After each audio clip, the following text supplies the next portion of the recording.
पाठीमागे आहे. आणि आज ज्यावेळेस हे सत्तेत आहे तर आज म्हटलं जातंय की शरद पवार त्यांच्या पाठीमागे आहे. म्हणजे मराठ्यांना फक्त मतापुरतं वापरून घेणारे हे सरकार आहे किंवा हे प्रस्थापित नेते.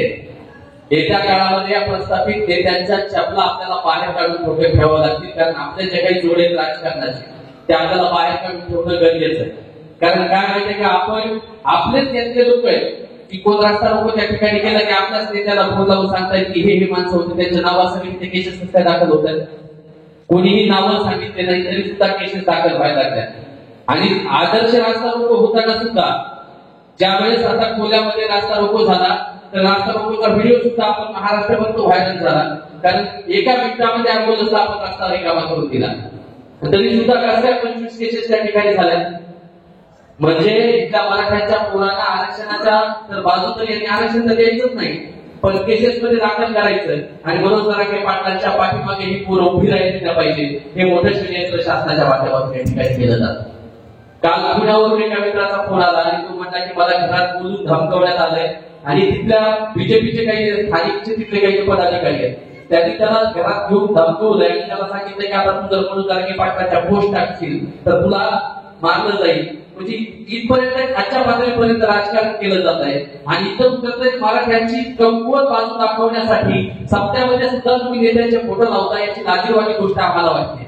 कारण आम्ही आज सप्त्यामध्ये आम्ही कधीच हे केलं नाही, पण आम्ही ज्यावेळेस सप्त्यामध्ये फक्त मनोज जरांगे पाटलांचा फोटो लावायचा प्रयत्न केला तर मानवलीमध्ये जर बघितलं तर काय घडतंय मानवलीकरांना सगळ्यांना माहिती आहे. म्हणजे तिथं म्हटलं जातं की हे धार्मिक काम आहे, धार्मिक कामामध्ये मराठ्यांचं काही झालं पाहिजे. इथं आमची महाराष्ट्रामध्ये सगळ्यात जास्त संख्या आहे तरी सुद्धा आम्ही कुणावरती दबाव टाकत नाही, कुणाला एखाद्याचं काम करत नाही. कारण मनोज जरांगे पाटलांचा एक दोन शब्द त्या दिवशीच्या मीटिंग मध्ये निघाला आणि त्यावेळेस आंतरवाडीतच होतो आणि तो शब्द असा होता मागवालो की ह्या आपण मराठवाड्याची भाषा आहे, मराठवाड्याच्या भाषेमध्ये आपण प्रत्येक जण बोलतो तुझा बापली कामा बंद कर. आणि त्याच भाषेमध्ये मनोज जरांगे पाटील देवेंद्र फडणवीस त्यावेळेस बोलले की तुमचा बाबरी कामा बंद करा. आणि हे मराठवाड्याचं भाषण आहे आणि आपण वारंवार वापरतो सुद्धा तो शब्द. आणि कुठल्याही जातीला बोललो नाही, पण त्या जातीतली जर 2% समाज जर आमच्या मनोज जरांगे पाटलांना अटक करा म्हणून निवेदन देत असेल तर आपल्या मराठा समाजाला येत्या काळामध्ये प्रत्येक समाज असेल कुणी असेल आपल्याला बोलण्याचं काम करणारे बातम्या.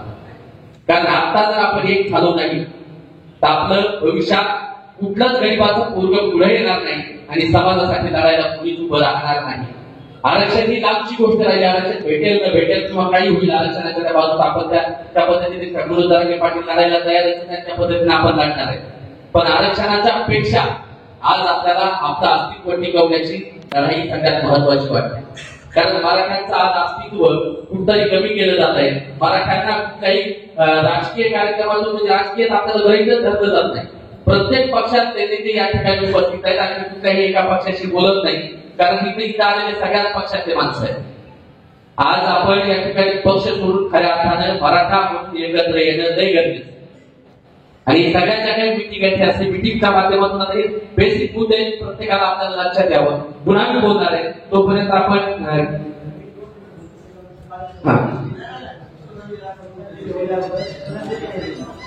या ठिकाणी जे काही या महाराष्ट्रामध्ये मराठा तरुणांनी आत्महत्या केल्या मराठा आरक्षणासाठी, मराठा तरुण असतील किंवा मराठातल्या अनेक आत्महत्या या ठिकाणी झालेल्या आहेत. आपण कालपर्यंत बघितली, काल परवा सुद्धा एक आत्महत्या झाली.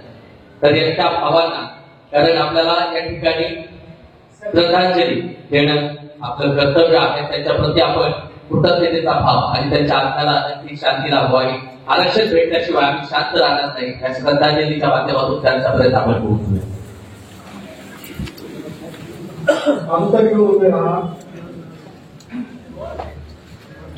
स्वर्गीय अण्णासाहेब पाटील